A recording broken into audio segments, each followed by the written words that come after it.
మయూర్ రెడ్డి గారి మాటలు ఇప్పుడు వినేద్దాము. Sir please. Thank you. Manju Roy. మా సినిమాలు అందరూ మంజులే ఉన్నారు. నాకు ఇప్పుడే తెలుసు.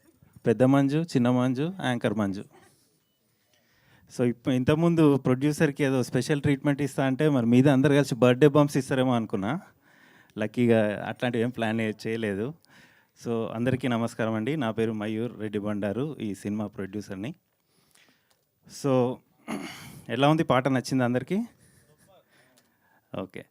సో ఈ సినిమా మన డైరెక్టర్ వాళ్ళందరూ చెప్తున్నారు కదా, చాలా native, close to Telangana native culture. So Nagaraju first నా దగ్గరికి వచ్చి ఈ స్టోరీ చెప్పగానే నాకు మొత్తం మా ఊరి బ్యాక్గ్రౌండ్ అంతా తిరుగుతుంది ప్రతి సీన్లో. ఎందుకంటే ఈ సినిమాలో ప్రతి క్యారెక్టరు, ప్రతి scene, each and every role ఎవరో ఒకరు నాకు మా ఊర్లో కనెక్ట్ అయినరు. Each and every role, hero కానీ హీరోయిన్ కానీ, ఈవెన్ మన ఊర్లో డప్పు చాటిస్తారు కదా, ఆ రోల్ దగ్గర నుంచి I could relate each and every role. That's why ఇమీడియట్గా నేను సరే మనం ఈ ప్రాజెక్ట్ చేద్దామని I was convinced about this project. ఇంకోటి ఏంటంటే, the way this film is filmed, made. So I think 2-3 weeks back మాది లింగోజిగూడెం, చౌటుప్పల్ మండల్, లింగోజిగూడెం మా ఊరు. అక్కడ జాతర జరిగింది, మైసమ్మ జాతర. సో నేను మన కో ప్రొడ్యూసర్ కుశల్ వెళ్ళినాం అక్కడికి. వాడు మా అల్లుడే, ఇద్దరిది ఒకటే ఊరు కాబట్టి జాతర చూడడానికి వెళ్ళినాం. సో ఆ జాతర చూస్తుంటే ఆ సీన్స్ అన్నీ ఆల్రెడీ నేను సినిమా చూసేసిన కదా, ఎడిట్ కాపీ. సో మన సినిమాలో ఏవేవైతే సీన్లు ఉన్నాయో అక్కడే కళ్ళకు కట్టినట్టుగా అనిపిస్తున్నాయి. మన షాప్స్ కానీ, మిఠాయి షాప్స్, చిలక జోషం వాళ్ళు, వీళ్ళందరూ ఆల్మోస్ట్ 90% కనెక్ట్ అయినాయి. అంటే what I'm trying to say is, ఈ మూవీలో మనం చూసేది ఒక తెలంగాణనే చూస్తాం, తెలంగాణ పల్లెటూరుని చూస్తాం, తెలంగాణ పల్లెటూరు స్టోరీని చూస్తాం. కాబట్టి ఈ సినిమా మీ అందరికీ నచ్చుతుందని ఆశిస్తున్నా. Next songs. ఈ సినిమాలో సాంగ్స్ అన్నీ సిచ్యువేషనల్ సాంగ్సే. ఈ పలానా టైంకి ఈ సాంగ్ పెట్టాలి ఇట్లాంటి కాన్సెప్ట్ ఏమి ఉండదు. సాంగ్స్ అన్నీ సిచ్యువేషన్తో పాటే వస్తుంటాయి, పోతుంటాయి. ఫస్ట్ మనం విన్న బావబావ సాంగ్ కానీ, తర్వాత ఇప్పుడు మనం రిలీజ్ చేస్తున్న మారీ సాంగ్ కానీ. సో మారీ సాంగ్ మీరు లిరిక్స్ చూసిన కదా, అన్నీ సింపుల్ లిరిక్స్, అందులో పెద్ద కవిత్వం ఇట్లాంటిది ఏమి ఉండవు. అన్నీ మనం మాటలు మాట్లాడితే ఎట్లుంటుందో పాట అట్లా వెళ్ళిపోతుంటుంది, మారి రారా వారి అట్లా. సో సురేంద్ర అన్న చాలా మంచి లిరిక్స్ రాసిండు. Prashanth also gave very good tunes. ఇంకా మన team, I thank all the team. అందరి పేర్లు చెప్తే చాలా టైం పడుతుంది, బట్ స్టిల్ ఫస్ట్ నాగరాజుకి ఈ సినిమా మీద చాలా క్లారిటీ ఉంది. సో నేను కానీ మా కో ప్రొడ్యూసర్ కానీ ఏదైనా సీన్ చూసి ఇది ఇట్లా ఎందుకుందంటే he has the answer immediately. ఇక్కడ ఈ రీజన్ వల్ల మనం ఈ సీన్ ఎలా ఉంది. So he has a 100% clarity on how we are going to make the movie, why we are making the movie like this. So thank you Nagaraj for making a great movie.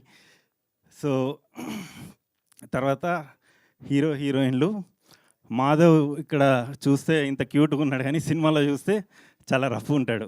చాలామంది అయితే ఈ అబ్బాయి నా సినిమాలో యూఎస్లో నా ఫ్రెండ్స్ అందరు, అరే బయట చూస్తే ఇంత, అంటే సినిమాలో కూడా బాగున్నాడు కానీ చాలా డిఫరెంట్ లుక్ బయట చూసిన దానికి, సినిమాలో చూసిన దానికి. ఇంకా దీప తమిళ అమ్మాయి అని ఎవరు అనుకోవట్లేదు, ఆమె తెలంగాణ అమ్మాయి అనే ఫీల్ అవుతున్నారు ఎవరు పాట చూసినా కానీ, మన టీజర్ చూసినా కానీ. So thank you Deepa for doing an excellent role. And DOP Prashanth. Costumes also మా ఊర్లో మన జాతరలు చూస్తే కాస్ట్యూమ్స్ అని అట్లే కానీ. So everybody did a good job. Production team, Umesh, Kushal, ఇంకోటి ఎడిటర్ గురించి చెప్పాలి. సో బేసికల్లీ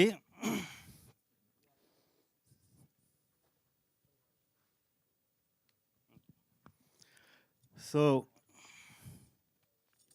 ఇప్పుడు మనం ఈత నేర్చుకోవాలంటే చాలా రకాలుగా నేర్చుకోవచ్చు. ఆ కోచ్ దగ్గరికి వెళ్ళి, స్విమ్మింగ్ పూల్కి వెళ్ళి. నా గొంతు కింద మీద అయిందా, నీకు కూడా అర్థమైందా?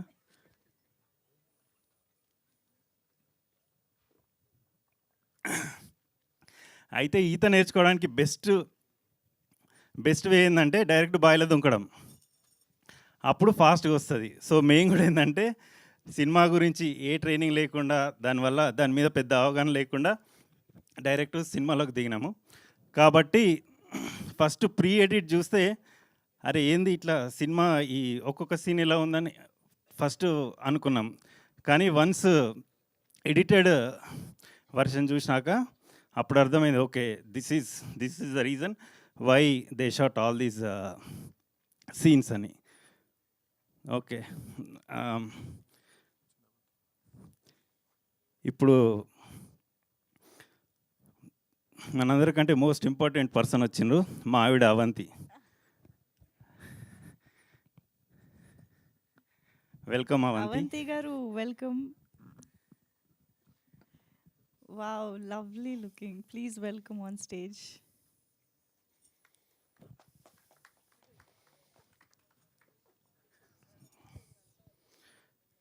మా ఆవిడని చూడగానే ఏం మాట్లాడుతున్నావు మర్చిపోయినా. ఏం మాట్లాడినా ఇప్పుడు? ఎడిటర్ గురించి కదా. యా ఓకే, సరే. So that is a story behind this movie from my point of view. So మీ అందరికీ సినిమా నచ్చుతుందని ఆశిస్తున్నాను. Thank you very much. Thank you so much. Avanthi గారు ప్లీజ్ మీ వర్డ్స్. అందరికీ నమస్కారం.